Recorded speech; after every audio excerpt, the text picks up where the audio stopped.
This is a chapter from my memoir, Maha Unshackled. If you've just joined, you might want to start from the beginning, from introduction all the way to chapter 16, Near Death Experience. It was a normal Wednesday, and I was excited because I had just made it in time for the 4:30 afternoon Power Yoga class at Santa Monica Power Yoga with my favorite instructor, Travis Elliott. I ran into Dan, which wasn't a surprise. He usually went to that class. Because of his East Coast schedule, his day ended early when the stock market closed. We did the 90-minute vigorous master yoga class and came out sweaty and high on yoga, which reminded me that someone gave me a weed-infused chocolate bar and I didn't know what to do with it. As we rolled up our mats and drank water after class, I told Dan, the funniest thing happened today at the dispensary. I was buying weed to smoke, and the guy slipped an edible into my bag as a gift. He was this big black dude with this deep, serious voice. I was putting my wallet back in my purse. He suddenly stopped me and said, "Look at me. Don't take more than a tiny square. You hear me?" Dan smiled as I went on. I was like, yeah, sure, just kind of brushing him off. But then he leaned in and said again, "No, look at me, young lady. Do not take more than one square bite. I'm telling you." Dan's eyes lit up. "Why don't you come over? We can order food, take the edible, and watch some crazy sci-fi or fantasy movie. You know, really have an experience," he said. That sounded like an exciting plan to me at the time. I went home, showered, hopped on my yellow beach cruiser with the white basket in front, and biked over to his place. The Thai food was still in the plastic takeout bags on the kitchen counter as we sat on the stools. Dan's roommate had just bought brand new white Prada couches for the living room, and Dan said they weren't allowed to put their feet on them. Dan had picked a movie, something classic and trippy. I don't remember the title, but he said it was perfect for the experience we're aiming for. I took out the chocolate bar and showed it to him. Dan unwrapped the chocolate, and on an empty stomach, I took just a tiny bite from the corner like I promised. Dan ate the whole square. We ate our food and waited, but nothing happened for about an hour. Then Dan said, "Let's go sit on the couch and watch the movie." The moment I sat on that chair, I started feeling weird. I looked at Dan and smiled. I said, "Oh, I'm starting to feel it. I feel like I'm slipping and sliding out of my body." We both giggled. And then the slipping and sliding started to move a little faster and faster and faster and faster until it was out of control. I started blurring things out of my mouth that I've never said out loud or even thought of consciously. "My mom is so mean. She lies down on the couch, and then there's nowhere else for us kids to sit. We'd sit on the floor, or she'd make us sit by her feet and massage her feet. She always had the remote control in her hand. She was always in charge of what was on the TV. My dad does nothing. I hate my dad. He wears this white, long, traditional Middle Eastern gown, and he sits there doing nothing. He's so mean. I hate him. I know you don't respect me, Dan. You look down on me because I'm Middle Eastern and you're white. You think you're better than us," referring to his best friend Basil from Kuwait. Honestly, this is a thought that never occurred to me consciously. I don't know where it came from. I didn't feel that way about Dan, or at least I consciously thought I didn't. Everything was happening at the same time. I started to feel sensations. I started to feel heightened sensations, so powerful, like I wanted to sneeze, but also have an orgasm at the same time. I screamed, "I think I'm going to have an orgasm. I think I'm going to have an orgasm. Ah, ah, ah." a giant black wormhole opened on the ground, and I felt myself slipping into it, sinking into it. I started screaming, "There's a hole, there's a hole," desperately trying not to slide into the black wormhole, crawling my hands up in the air. Oh my God, oh my God. I freakishly latched on the chair, trying not to slip into the hole. Dan laughs. "There's no hole," he says. "There's no hole, you're just tripping. Watch the movie." I screamed, and then everything went black. Then all of a sudden, I was in this black void. It was so vast, so black, it was infinite. My sense of time disappeared. It felt like eternity. And all of a sudden, I was conscious. And all of a sudden, I was conscious in this black eternity.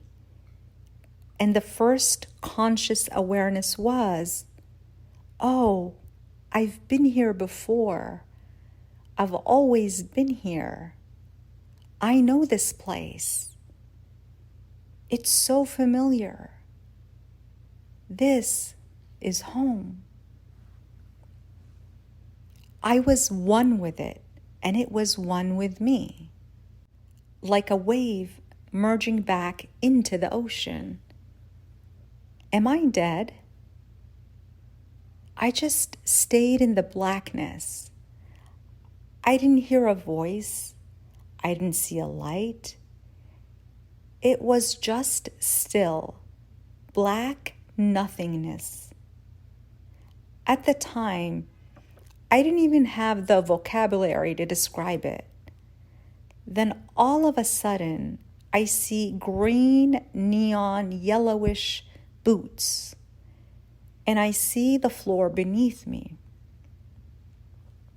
I'm conscious again in my body, but I don't know who I am or what I am. And then a conscious thought came to my mind. Oh, I'm a dog. Because I was so close to the floor, on my hands and knees, all I could see was boots and legs. Am I a dog? I say out loud. No, I hear multiple voices of men reply. Who am I? I say. You are Maha. What is Maha? I responded.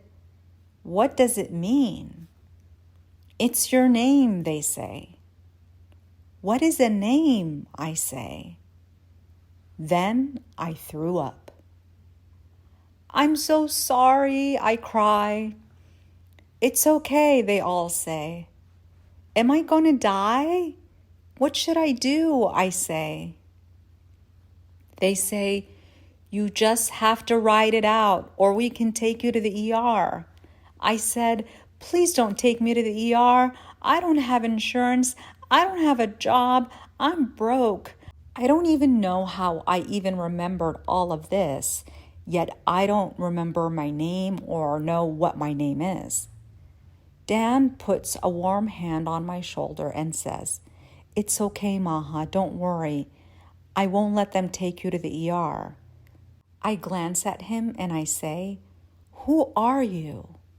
He says, I am Dan. I say, What does Dan mean? He says, It's my name. I said, What does name mean? What does Dan mean?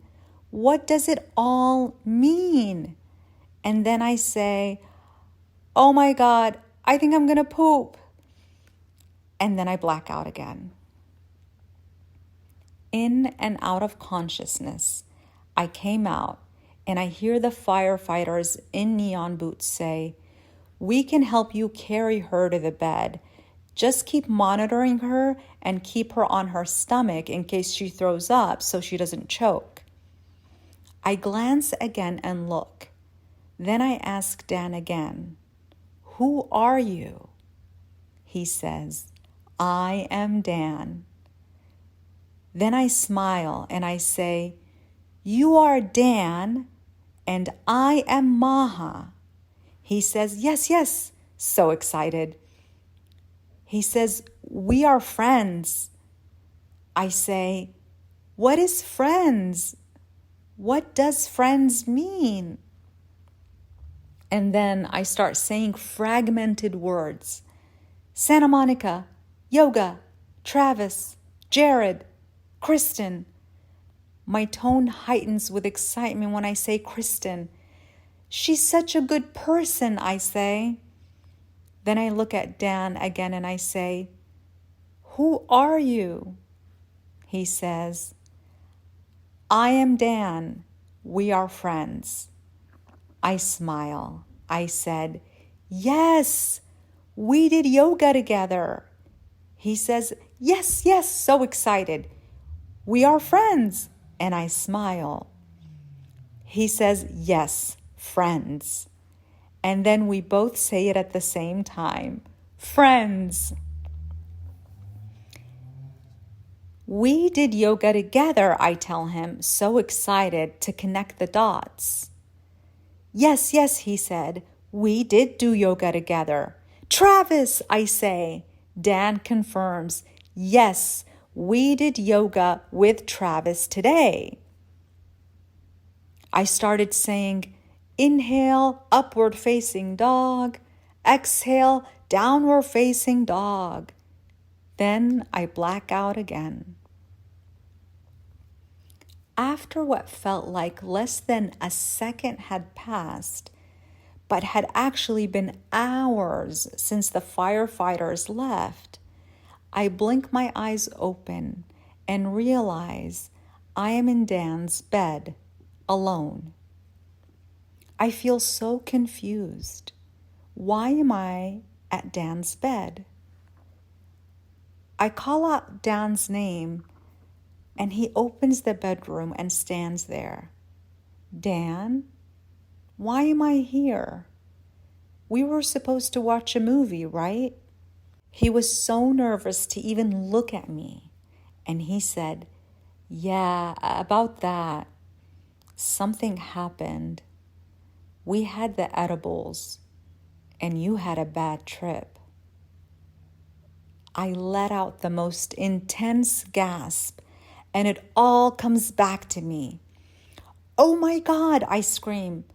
That all happened? Did I throw up? Yes, you did. On the brand new white Prada couches your roommate just bought? No, I picked you up and put you on the floor when I heard you start to gag. I could see through the bedroom door behind him that he'd already cleaned up the living room, and the living room looks like nothing happened. Oh my God, did I poop? I was so embarrassed. He looks down. He's like, I don't know, you might want to check in on that. I looked down under the cover, pulled my pants down, and checked my pants and told him, nope, I didn't. Oh, thank God, I sighed out. And then we start talking about it, and I say, what happened? And he told me that I had a really bad trip and that he had to call 911 because I was screaming, call 911, I'm dying, I'm dying.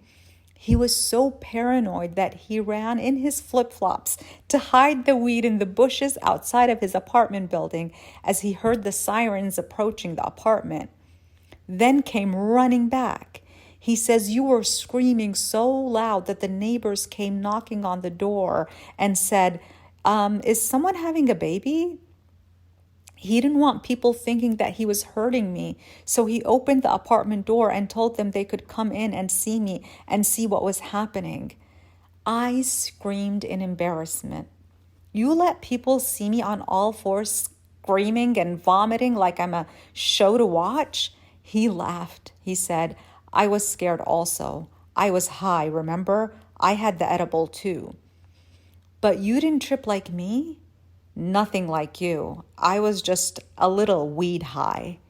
We both laughed. I told him, I think I died and I came back. He dismissed it. He said, you just had a bad trip, Maha. The firefighters said that this is the most emergency call they get. But I told him, no, I feel this light in my heart, like I don't know how to describe it. But there is this light, I said. It's shining straight from my heart. As I tapped my chest and then pointed upward with my fingers all the way up to the sky.